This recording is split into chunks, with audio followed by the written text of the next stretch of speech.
안녕하세요, 톤입니다.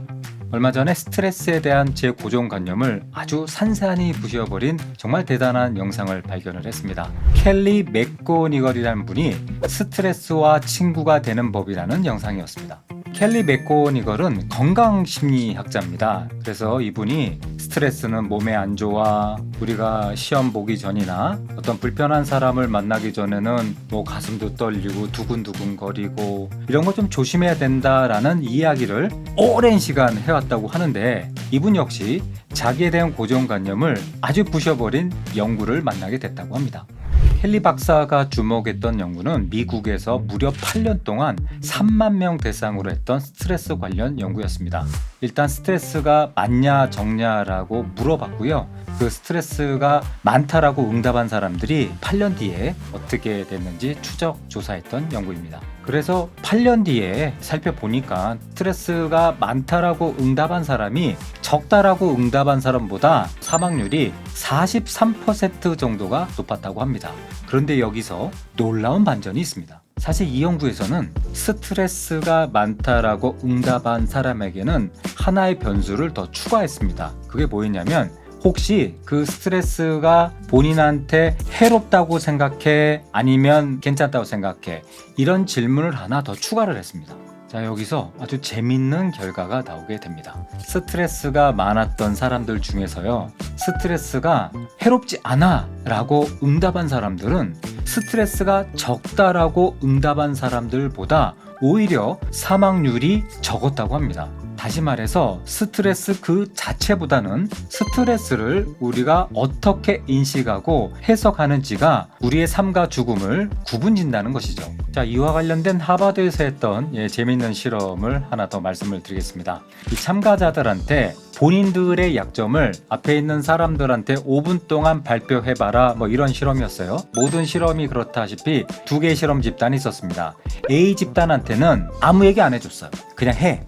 B 집단한테는 당신들이 발표를 하는 동안 앞에 있는 사람이 제대로 들어주지 않고 반응이 좀 안 좋으면 불편할 겁니다. 그런데 이거는 지극히 자연스럽고 당연한 현상이니까 긴장하지 말아라, 쭉 해라라는 메시지를 아주 자주 뒀다갑니다. 자, 이렇게 해서 A 집단과 B 집단의 실험이 시작이 됩니다. 이제 실험이 시작이 되는데 앞에 앉아있는 사람한테 좀 대충 들으라고 그랬나 봐요. 그래서 이제 A 집단은 자기의 약점을 발표를 하니까 앞에 사람들이 제대로 안 들어주니까 막 긴장하고 힘들었겠죠. 근데 B 집단 역시 앞에 앉아있는 분들이 열심히 들어주지 않지만 조금 전에 계속 들었던 메시지가 있잖아요. 내가 불편한 자극이 오더라도 이런 증상은 그냥 당연한 거야, 너무 신경 쓰지 마, 이런 메시지를 받았던 사람들은 A 집단보다 훨씬 더 자연스럽고 자신감 있게 발표를 해냈다고 합니다. 그런데 B그룹이 A그룹보다 발표를 잘한 것뿐만 아니라 사실을 발표하기 전에 몸에 이것저것 붙여놨나 봐요. 그래서 심혈관에 어떻게 반응을 하는지, 그리고 산소 포화도가 어쩐지, 이런 여러 외적 건강 인자를 측정하는 것도 이 실험에 포함이 됐었다고 합니다. 어떤 일이 있었을까요? 당연히 A그룹보다 B그룹이 산소 포화도라든가 심장 박동이라든가 심혈관이 수축하는 정도라든가 이런 외적 건강인자가 훨씬 더 높고 건강했다고 합니다. 그런데 여러분, 그 반응은 우리 몸의 어떤 기쁨이라든가 용기라든가 이런 감정이 있을 때 나오는 수준의 외적 건강인자였다고 합니다. 즉, 스트레스를 내 몸이 준비하는 과정이야 라고 리프레임을 해내면서 뇌와 몸이 다르게 반응한 것입니다. 켈리 박사가 말씀해 주셨던 연구 하나를 더 말씀드리겠습니다. 저는 이 연구가 사실 제 가슴에 제일 와닿습니다. 미국 버팔로 대학에서 성인 1000명들 대상으로 꽤 길게 했던 연구인데요, 한 5년 한 것 같아요. 역시 똑같은 거 물어봅니다. 당신들 스트레스가 많아 적어? 이게 물어보는 것이 이제 시작입니다.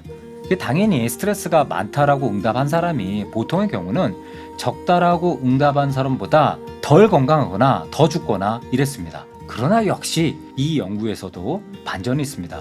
스트레스가 많다라고 응답한 사람한테 하나 더 물어봤다는 겁니다. 뭘 물어봤냐면, 혹시 평소에 사람들을 좀 도왔냐? 이웃을 도왔냐? 친구들이 힘들고 어려울 때 위로를 좀 해줬어? 당신들이 속한 커뮤니티나 뭐 어떤 지역사회 공동체에서 다른 사람을 도우려고 노력을 했어?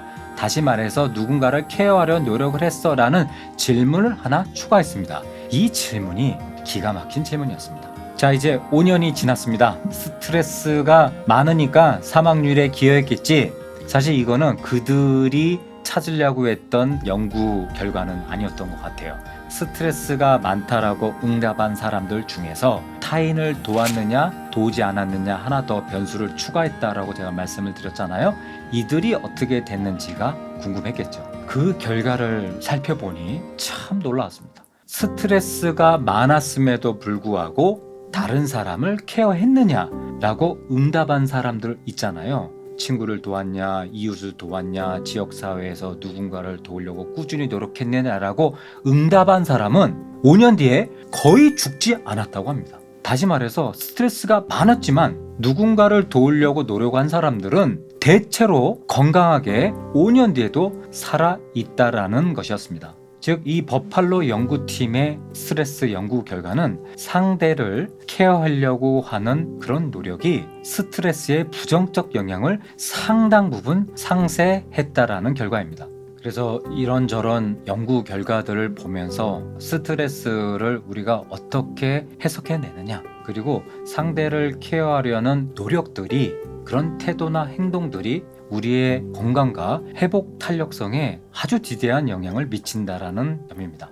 정말 아무 생각 없이 우연히 보게 된 이 켈리 박사님의 스트레스와 친구가 되는 법이라는 영상을 보면서 저는 정말 큰 울림을 얻었습니다. 앞에도 말씀드렸지만 첫 번째는 나는 스트레스를 해롭다고 인식하고 있을까? 두 번째, 내가 누군가를 지속적으로 도우려는 노력을 하고 있을까? 이 두 가지가 아무리 내가 스트레스가 많다 하더라도 나를 더 정신적으로, 신체적으로 건강하게 만들었다는 점입니다. 여러분, 스트레스 어쩔 수 없잖아요. 스트레스와 친구가 되기 위해서는 스트레스에 대한 재해석을 해보시고 상대에 대한 케어를 더 많이 자주 해보시기 바랍니다. 감사합니다.